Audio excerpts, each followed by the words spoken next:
Men make you tough, women make you deadly.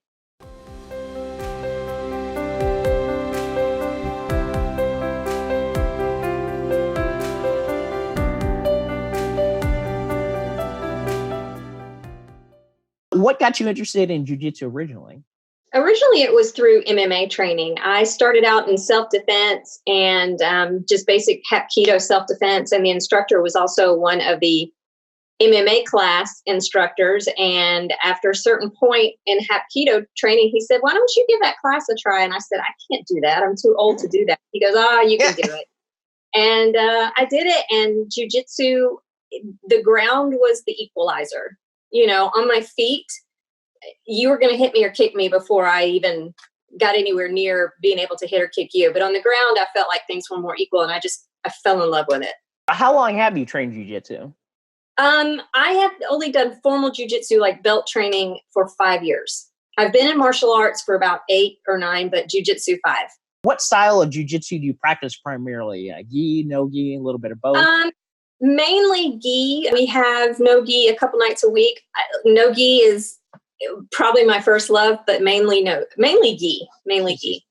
Not that I'm biased or anything, but I support this 100%. No. What's your current belt rank? It is blue. Okay. Upper belt mafia. If you feel comfortable sharing, what gym do you train at? Oh, I'm fine. I train at Team Mãozinha. It is in the Woodlands, Texas, just north of Houston.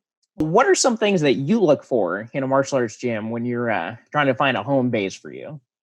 I also teach self-defense, and I encourage women to do jiu-jitsu. And one of the things I suggest is go in there and hang out. And number one, see if you feel safe as a woman. Okay. You know, a lot of times they'll say, go in and look to see how many women there are. And I don't know if that's a fair judgment, because jiu-jitsu, we just don't have that many women in jiu-jitsu. It's very common for you to be the only woman in the class. That's very common. You know, if you are in a gym where there's, you know, a heap of women, that's great, but that's just not always the case. And I don't think that necessarily means automatically, oh, this is a bad place for women. So number one, I think you need to go in and see how you feel as a woman, roll with some of the guys and see how comfortable you feel. After that, me personally, I want to be somewhere where I'm going to be trained harder than I think I can train, because in my heart, I'm lazy. So I appreciate you keeping it honest. Yes, I am. And I need a coach that's, you know, expects me to go one more round always. I want to leave wondering if I can make it home. That's just me. From your perspective, what is it like training in an overwhelmingly male-dominated sport? It's all I know. I mean, since I got into MMA training 8 years ago, that's all it's been. It's been very male dominated, and I am seeing more and more women come into jiu-jitsu, and you just have to learn to be comfortable with men, and you have to learn to be willing to say, I'm not comfortable training with you, which is really, really hard. It's really hard. But as a woman, especially as I'm a light feather. You have to be able to speak up and say, you know, I'm just going to pass this round. But women in jiu-jitsu are really, from what I've seen so far, just in, 5 years, they stick together. We're really good about cheering each other on, and that's it. There's definitely a camaraderie there.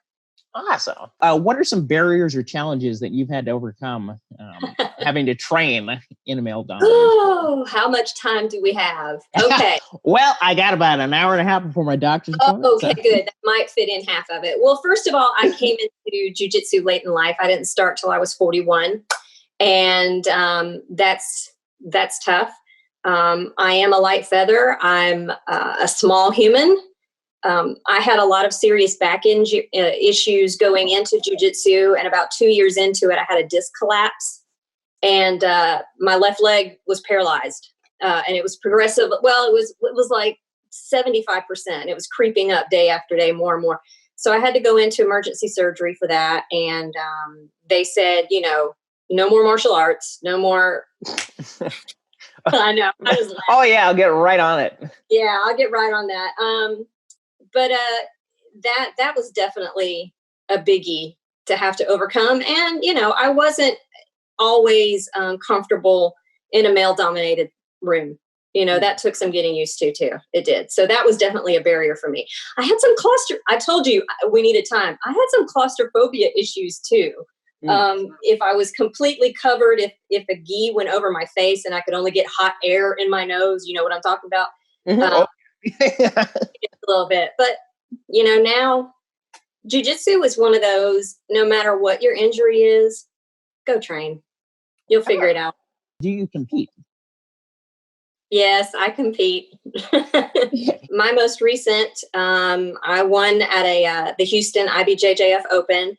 And it was special for me because my coach had told me the night before, I had struggled to make weight. I know that sounds crazy, but, we have to weigh what we have to weigh with our gi on. And gi on, that was my walking around weight. So I had to cut off some weight to account for the gi. And it was not easy. And my coach was, calm down, it'll happen. And the night before, he just said, drink, get some sleep, come up with a game plan. I'm like, okay, I can do that and come up with a game plan. 30 minutes before I walk out to that mat, he said, come here, let me tell you what you're going to do. He redid everything. He Surprise. He wanted me to pull guard. I am not a guard puller. And I fussed at him. He goes, no, you need to listen to me. And I mean, he's a 5th degree under De La Riva. The man knows what he's talking about. So I said, okay. And I was waiting to get on the mat. And I looked back at him and I thought about asking, if I don't do what you do, or want me to tell me, you're going to be mad at me? And I thought, no, just shut up and do what he said to do. If I lose, I lost because I was doing what my coach told me to do. So I got out there and I listened for him, and I won because I was listening to my coach. And that is really what makes me most proud, because I'm not real good at listening sometimes. Yeah. Oh, yeah. My mother would tell me that I should agree 100%. So I will. In jiu-jitsu, and it's like this in any sport, probably, the coach sees things that you can't see because they have a better vantage of the fight than you do. And sometimes they'll tell you to do things and all you can think is, I can't do that. You'll say, arm bar. He was saying arm bar. And I was just looking at the girl thinking, there's no arm for me to bar. I was like, oh, there it is. So, usually instead of saying, I can't do that, I thought, okay, let me figure out how to do that. So, but it is frustrating because they do see things that even though you're in the mix and in the middle of it, you just can't see. So you just do them. Take their word for it. Did you ever feel pressured to compete by anyone? Never. It wasn't until recently in the past year that I even considered competing. I've only been at Team Mãozinha for about a year and a half. And when I got there, we rolled a few times. The coach said, are you interested in competing? And I said, I don't compete. Because the few times I had competed, I lost in a blaze of glory, let me assure you. And they had an Ibjjf Houston Open, which we have 2 of those in Houston a year now. That's kind of a big deal. Oh wow. And the other ladies at the gym said, well, we're going to compete. Why don't you compete with us? And I'm like, no. And they said, look, it's team camaraderie. We'll be there for each other. I'm like, oh my gosh. Okay. I'll do it because you said to do it. And also, I wasn't that anxious because the gym I train at, again, he trains us really hard. And my thought was, it can't be worse than class. There's no fair. At the very least, there'll be air conditioning. We don't even have air conditioning. So, oh goodness. Yeah, I'm telling you, it's apocalypse training. And I went and I was proud of how I did. And I got out of the square and I thought, well, that's not so bad. And then I have a friend at another gym who constantly harasses me about training. He's about competing. He said, no, you need to keep competing. And I'm like, I'm old. He said, do it anyway. But I actually enjoyed it this last time. Oh, I did. Good. I mean, it's 5 minutes. Big deal. Big deal. Do you feel pressured by anyone to continue to compete? Not in a bad way. I do have a friend that pressures me, but it's a friendly, pressure. But no, I am not at a gym that requires people to compete. And I think that's a horrible policy, quite honestly. Our coach said, when I told him I thought about competing, in the open, he said, I only want you to compete if you think it'll be fun. And I was like, good answer. Yeah. So, have you ever felt intimidated about going to a jiu-jitsu class? Yeah. Are you kidding me? Yes. I honestly, I would still get sick to my stomach sometimes driving up for jiu-jitsu, like 3 years in. I was just nervous and scared. And I have just now gotten to the point, probably in the past year and a half, that I'm not worried anymore. But I did get intimidated for a while, but ultimately, if somebody intimidates you, it's a little bit about your own ego. And I know that sounds, but if I don't have anything to prove, then it really doesn't matter what you are. Very true. If you're going to kick my butt, so what do I care? It doesn't make me less of a human.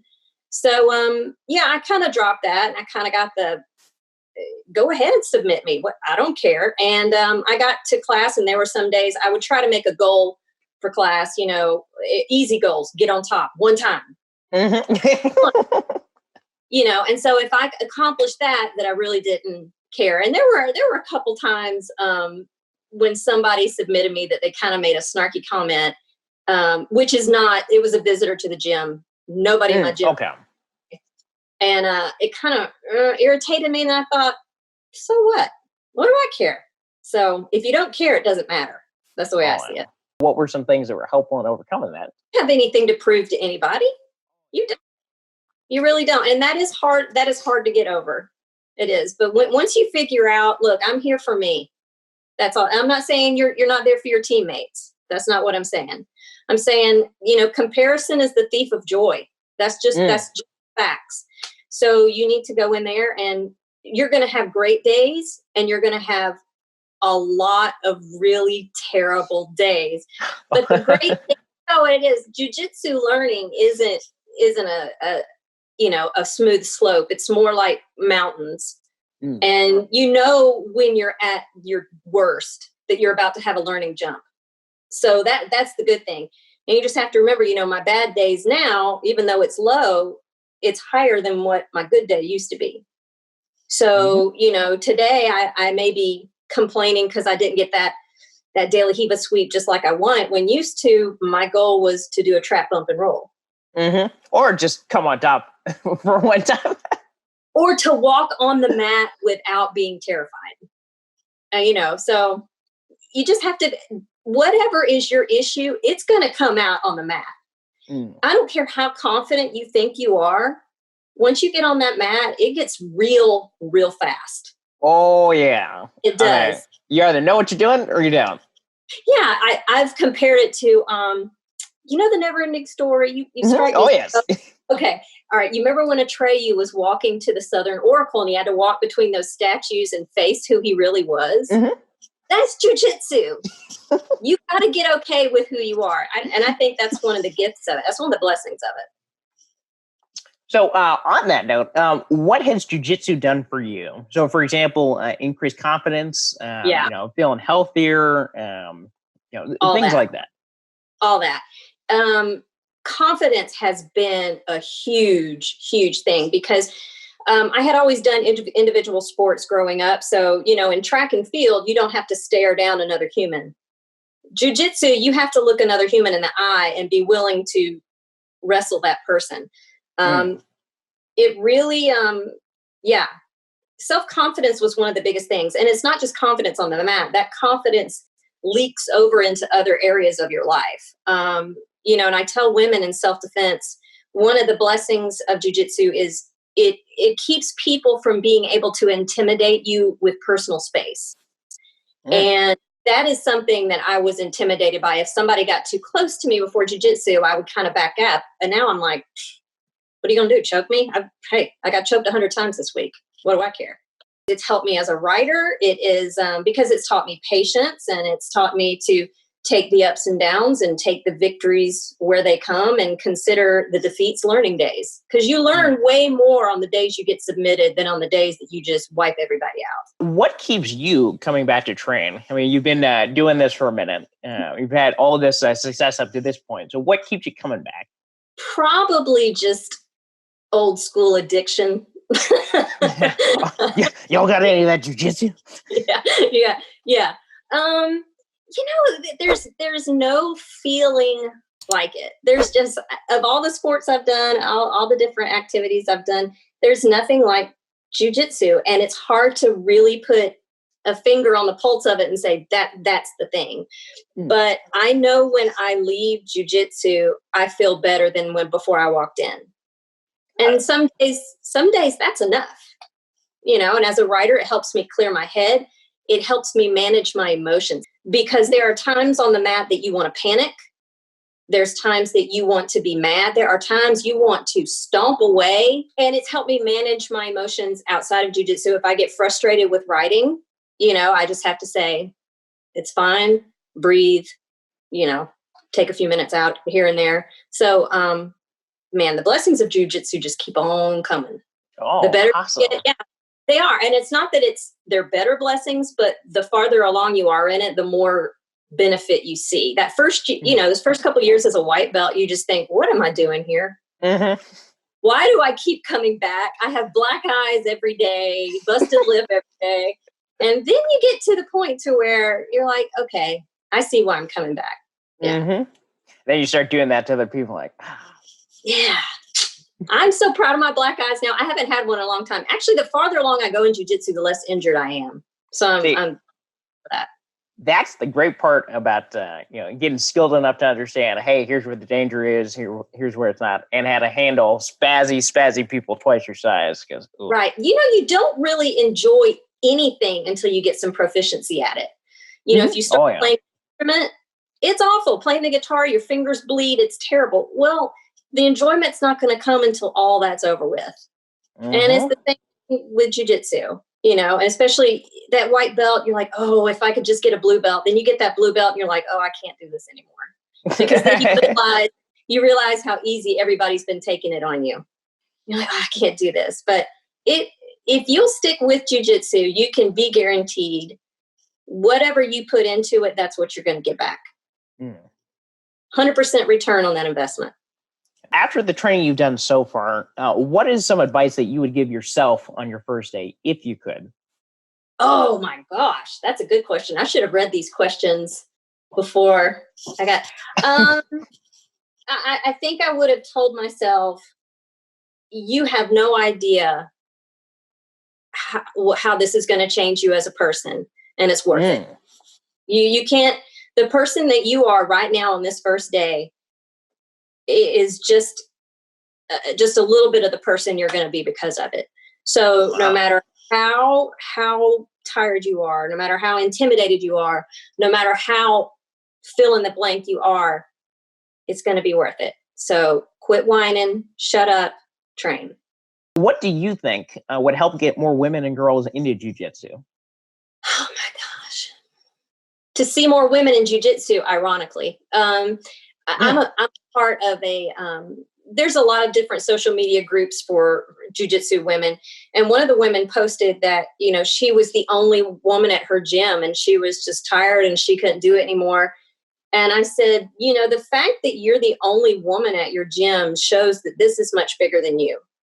You need to stay at that gym because of the wives of the guys who train with you, because of the daughters of the girls who train you.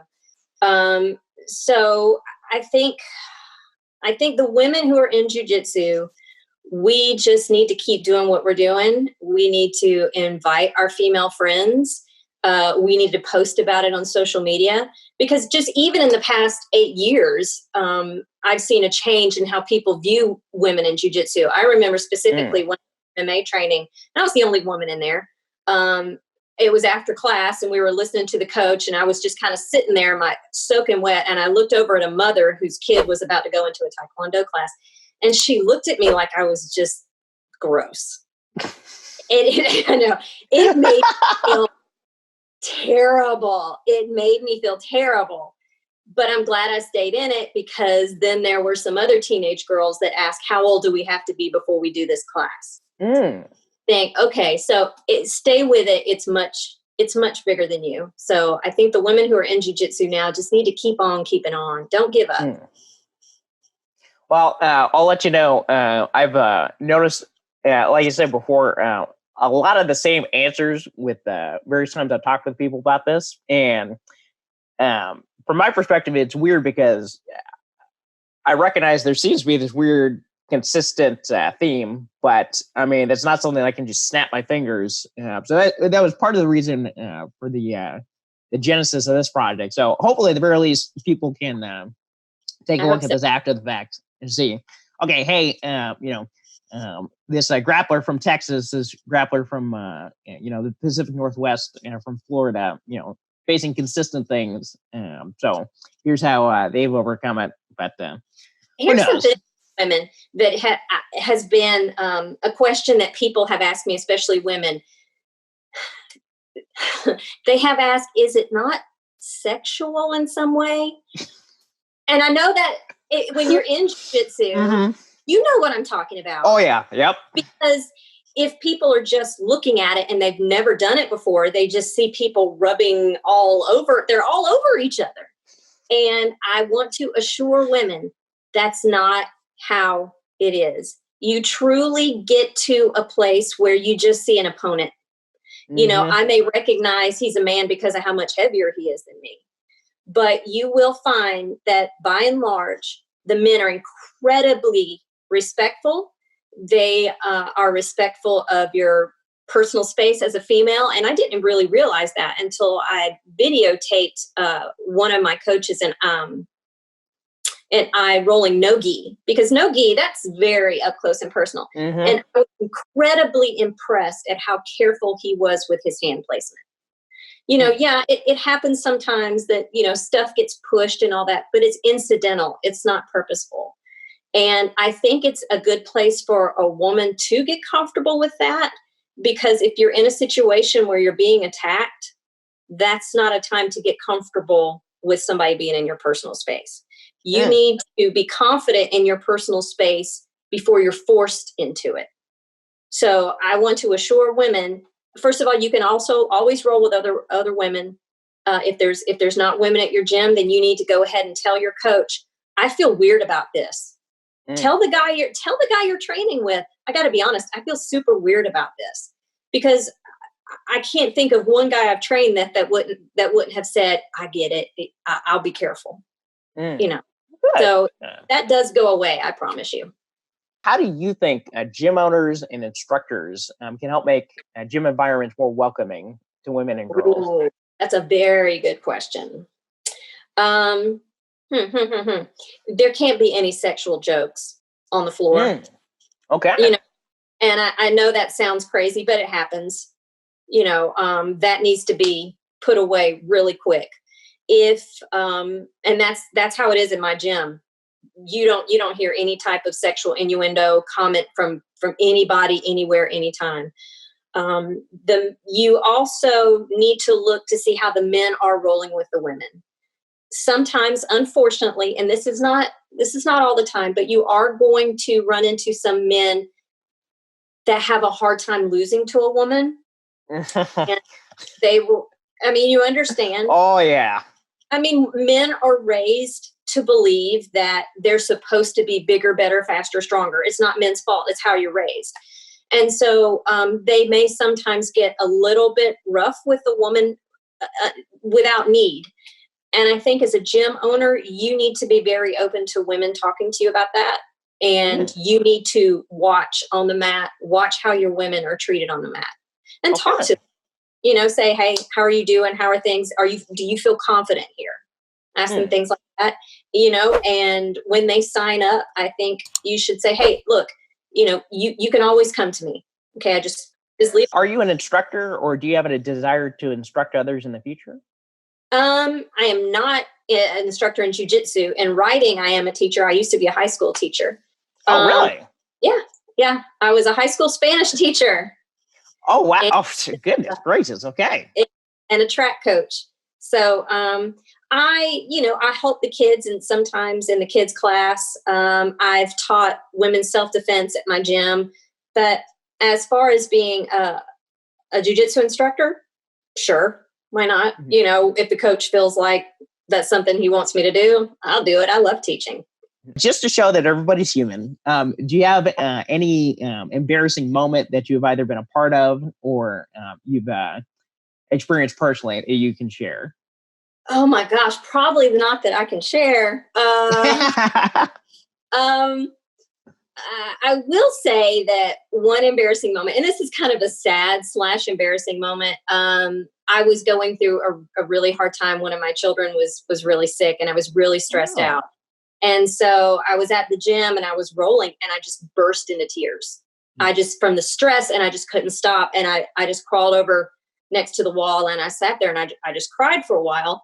And a lady came up to me and she goes, "Don't worry, it's okay. Your jiu-jitsu is not that bad." And I thought, how bad is my jiu-jitsu? Like that.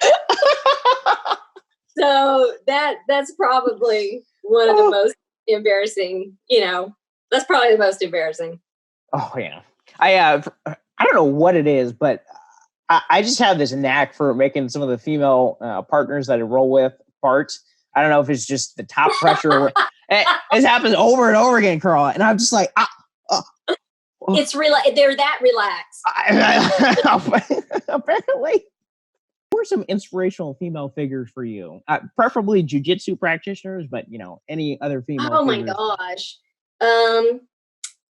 You know what? This sounds corny, but it's the absolute truth. The woman that I end up competing against in Ibjjf, because again, there's not many women our age and our size that are still, crazy enough to do jiu-jitsu, but her name is Wei Ping, and she is 10 pounds lighter than I am.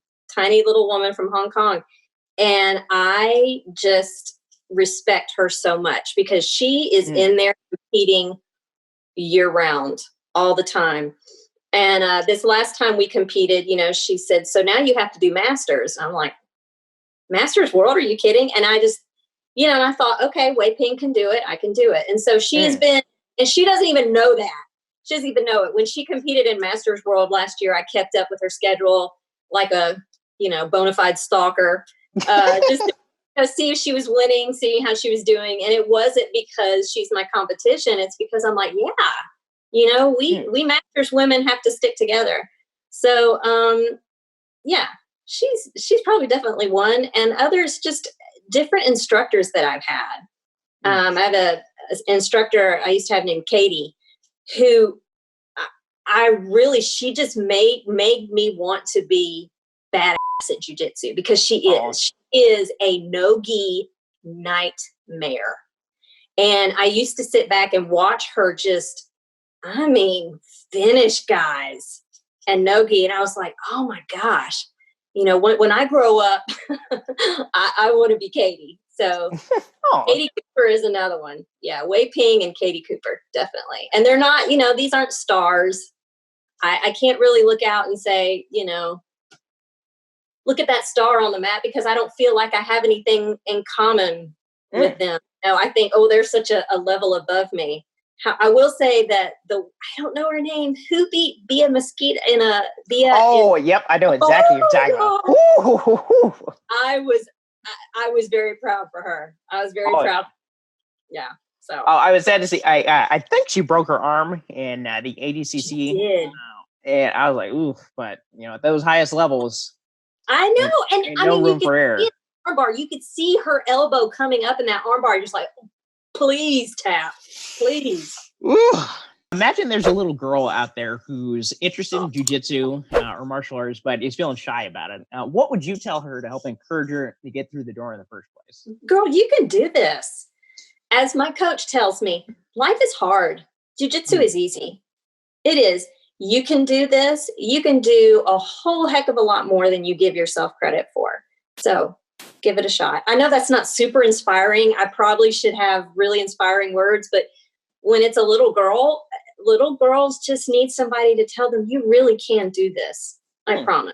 There's no jiu-jitsu Barbie, but trust me, You can do this. Are there any female-friendly groups or organizations or gyms that you're aware of that I can refer people to if they'd like more information?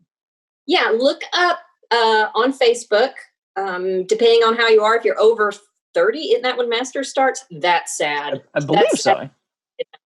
But look up Masters Women BJJ on Facebook. Look up just BJJ Women on Facebook, period, because there's a ton of groups, and they ask questions. We ask each other questions that you can't really ask when guys are around, and support each other.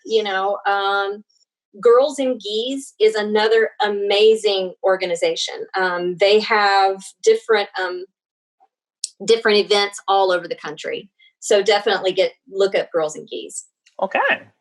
Do you have any gear recommendations for female jiu-jitsu practitioners by chance? Gear recommendations? Wear a mouth guard. Okay. Why people don't wear a mouth guard?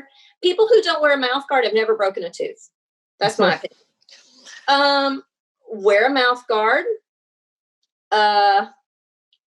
This is a tough one, but I'm going to go ahead and say it. Go ahead and invest in some period panties just in case.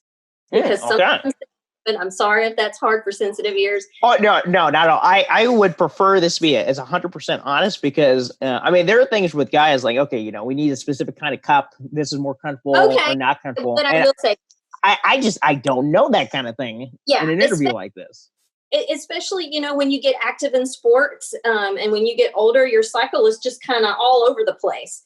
And so if you kind of feel like, I don't know if I feel quite right today, go ahead and invest in some period panties in case things go horribly awry. I want this to be as comprehensive as possible. So is there anything else that you would like to add that you feel would better help tell the story of women in jiu-jitsu? Women in jiu-jitsu, it's a slowly but strongly going force of women. A little more every single day. The women who are currently in jiu-jitsu, stay with it. Do whatever it takes. Especially in life, women, we're going to get pregnant. We're going to have babies. We're going to have to take care of babies. We're going to have to take care of our families. Even though we have a full-time job, we're going to be still doing all those things. Find some time to train. Don't give up training. Definitely don't give up because you're like, dang, I haven't been able to go work out. I haven't been able to roll in a month. I can't go back. No, definitely go back. Because there's other women at the gym who get it. If you have a baby, bring your baby. Go ahead and put up. Put up a playpen. Let your baby be in the playpen and let people help you out so that you have a chance to roll. I can't tell you how many times my coach has walked around with a baby in his arms while we're rolling. So women, you do not have to stop being a woman in jiu-jitsu. Keep being a woman in jiu-jitsu. Keep doing all the things that a woman and a wife and a mom are supposed to be doing, and just bring it all to the gym with you because you're not the only one. You're definitely not. If your baby starts crying and somebody else wants to help you, let them. If you're breastfeeding and you're uncomfortable, tell somebody. It's okay. So do whatever it takes for you to stay in jiu-jitsu because you're needed not only for the women who are rolling right now, but also for the men who are rolling right now, because rolling with a man will teach you to be strong. Rolling with a woman will teach you to be smart.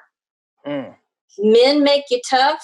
Women make you deadly, because you cannot get away with half technique on a person.